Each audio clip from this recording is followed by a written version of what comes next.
कवियों के लिए प्रेम एक ऐसा शाश्वत विषय है जिसे वह सृष्टि के कण कण में देखते हैं, चाहे जड़ हो या चेतन।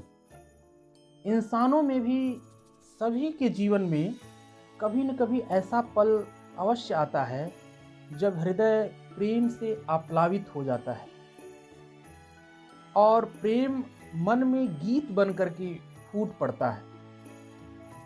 फर्क इतना होता है, कुछ लोग अपने प्रेम को प्रकट कर लेते हैं, प्रेम को व्यक्त कर पाते हैं और जब प्रेम को प्रकट कर देते हैं तो वह गीत बन जाता है, उसे स्वर मिल जाता है। पर वहीं कुछ ऐसे भी लोग होते हैं जिनका प्रेम अव्यक्त रह जाता है, मौन रह जाता है। हालांकि गीत वहाँ भी सृजित हो रहा है। जो अपने प्रेम को प्रकट नहीं कर पा रहे हैं उनके मन में भी गीत का सृजन हो रहा है, लेकिन चूंकि उसे स्वर नहीं मिल पाता है इसलिए वह अगीत रह जाता है।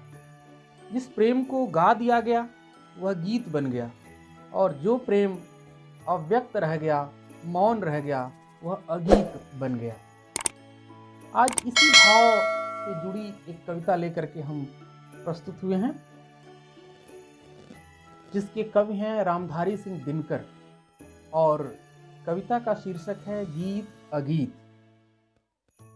30 सितंबर 1908 को बिहार के मुंगेर जिले के सिमरिया गांव में जन्मे रामधारी सिंह दिनकर ने यद्यपि कई कालजयी महाकाव्यों और खंड काव्यों की रचना की है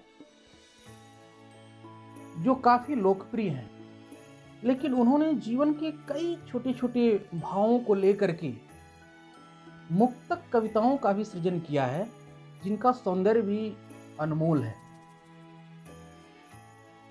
तो आज की जो कविता है उसमें कवि प्रकृति के बड़े ही सरल उपादानों को लेकर के इसी व्यक्त और अव्यक्त प्रेम को सामने रख करके एक सवाल उठाता है कि आखिर इन दोनों में कौन अधिक सुंदर है, जो प्रेम गीत बन गया या जो प्रेम गीत नहीं बन पाया यानी अगीत रह गया। दोनों में कौन सुंदर है? एक तरफ बहती हुई नदी है जो कल कल ध्वनि के साथ अपने प्रेम के उमंग और उल्लास को व्यक्त करते हुए अपने प्रियतम से मिलने के लिए निरंतर आगे बढ़ रही है। दूसरी तरफ वहीं नदी के किनारे तट पर खिला हुआ एक गुलाब का फूल है जो अपने प्रेम को व्यक्त करने में असमर्थ है। एक तरफ एक शुक है जो वसंत ऋतु में अपने प्रेम को प्रकट करते हुए बसंती राग गाता है। दूसरी तरफ शुकी है जो घोंसले में बैठकर अंडे से रही है और उस स्नेह में बंध करके अपने प्रेम को अपने भीतर ही दबाए हुए है। एक तरफ एक प्रेमी है जो शाम ढले हुए आल्हा गा करके अपनी विरह व्यथा को प्रकट कर रहा है।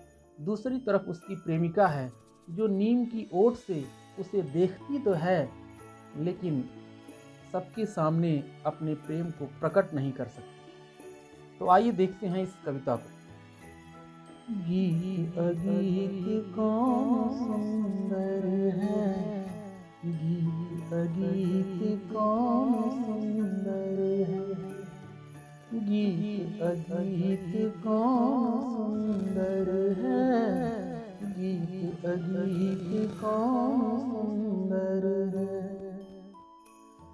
गाकर गीत विरह के तटनी बेगवती बहती जाती है, दिल हल्का कर लेने को उपलों से कुछ कह रही जाती है। गाकर गीत विरह के तटनी बेगवती बहती जाती है, दिल हल्का कर लेने को उपलों से कुछ कह रही जाती है।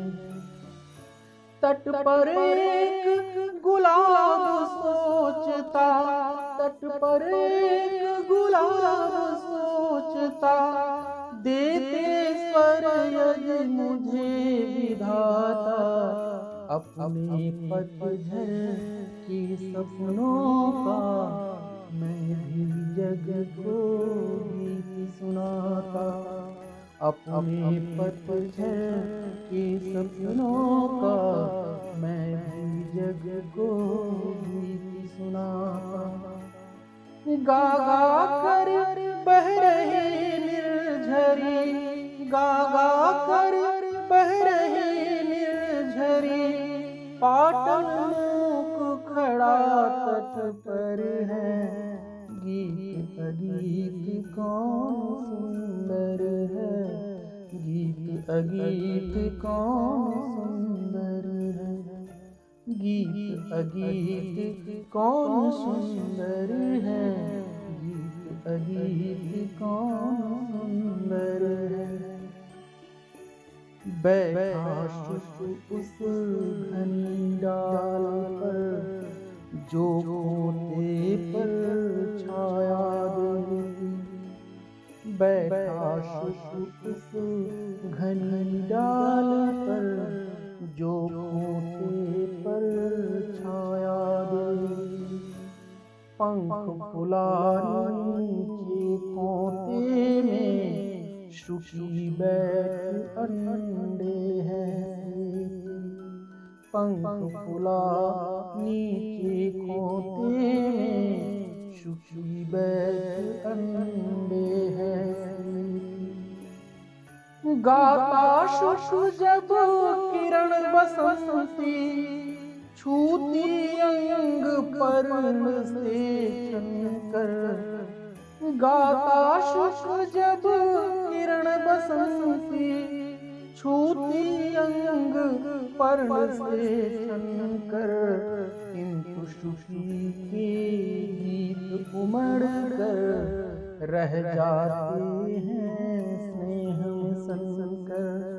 किंतु शुकी के गीत उमड़ कर रह जाते हैं स्नेह में सनकर।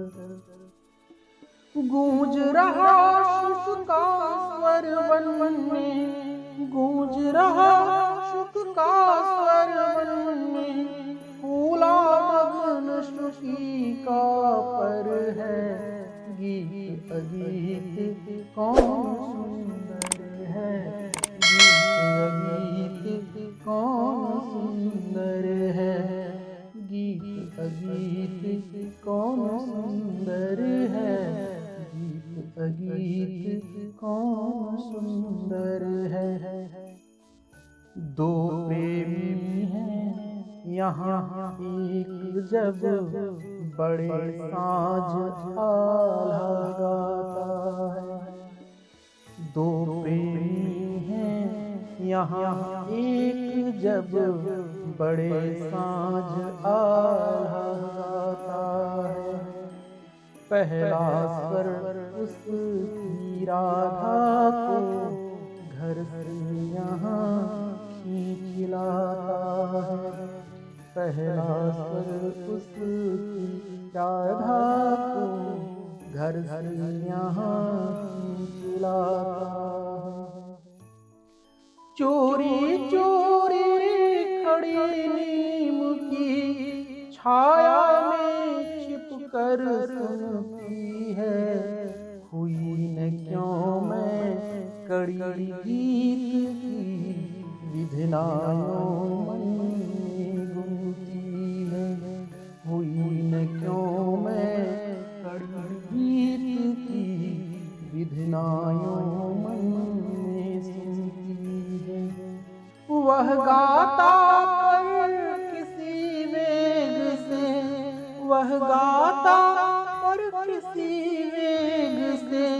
फूल रहा इसका अंतर है, गीत अगीत कौन सुंदर है, गीत अगीत कौन सुंदर है, गीत अगीत कौन सुंदर है,